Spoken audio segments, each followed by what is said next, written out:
বন্যা রান্নাঘরে আপনাদের জন্য নিয়ে এসেছি ভিনেগার বা সিরকা ছাড়াই তেলের আচার। পুরো বছর জুড়ে ভালো থাকবে।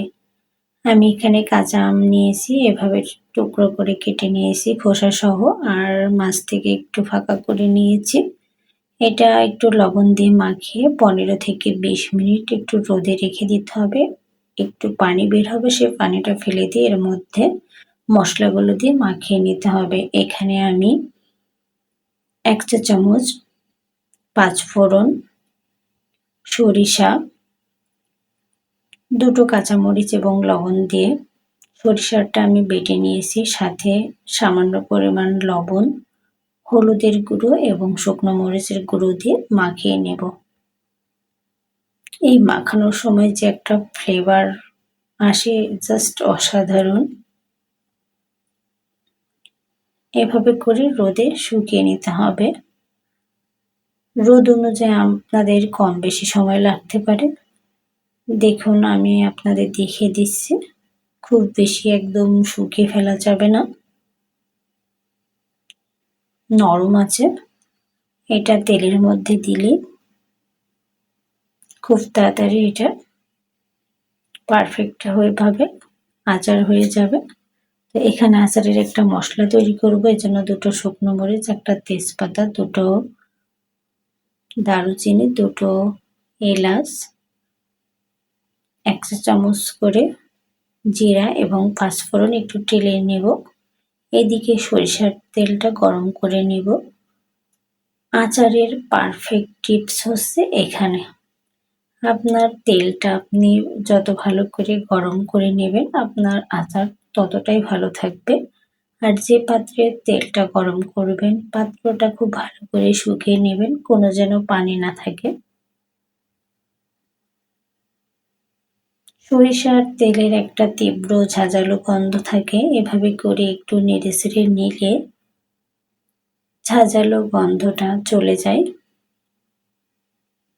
নতুন বন্ধু যারা আমার ভিডিওটি দেখছেন, আমার চ্যানেলটি সাবস্ক্রাইব করে পাশে থাকবেন এবং বেল বাটনটি অন করে রাখবেন। উপরে যে ভেসে বেড়াচ্ছে, এটা যখন একদম চলে যাবে, সে পর্যায়ে আপনারা চুলাটা অফ করে দেবেন।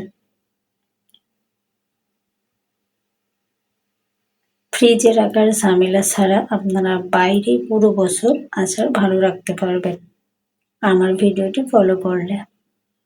দেখুন, পারফেক্টলি গরম হয়ে গেছে। আমি চুলা বন্ধ করে দিব, আর তেলটা একদম পুরোপুরি ঠান্ডা করে নিতে হবে।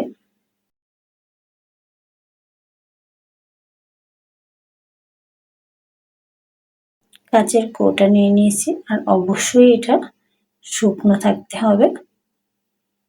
তেলটা ঠান্ডা হয়ে গেছে, এখন পাত্রের মধ্যে ঢেলে নেব। এটা খুব সহজে তৈরি করে নেওয়া যায়। এর মধ্যে শুকনো আমগুলো এর মধ্যে দিয়ে দিব। আমরা যে জায়গায় আছি, এখানকার আবহাওয়াটা খুবই খারাপ, আচার দেয়া খুবই কষ্ট। তো যাই হোক, ফাইনালি পেরেছি।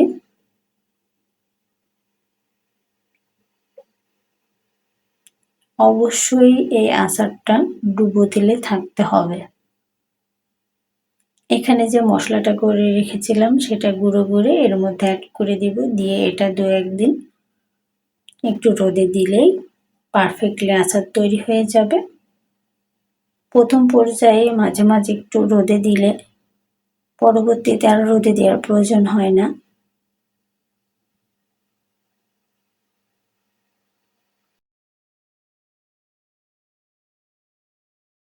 এই আচারের তেল দিয়ে যে কোনো ভর্তা, মুড়ি মাখানো, খিচুড়ি ভাত জাস্ট অসাধারণ লাগে। আমি তো প্রতি বছরই এটা বানিয়ে রেখে দিই, ফ্রিজ ছাড়াই বাইরে রেখে সারা বছর খেতে পারি, ভালো থাকে।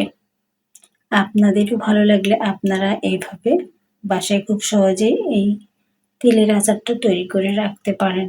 দুদিন রোদে দেওয়ার পরের লোকটা দেখুন কত সুন্দর। আপনারাও এভাবে আমার ভিডিওটি ফলো করলে পুরো বছর ভিনেগার বা সিরকা ছাড়াই সংরক্ষণ করে এই আমের আচারটা খেতে পারবেন। সবাই ভালো থাকবেন। আল্লাহ হাফেজ।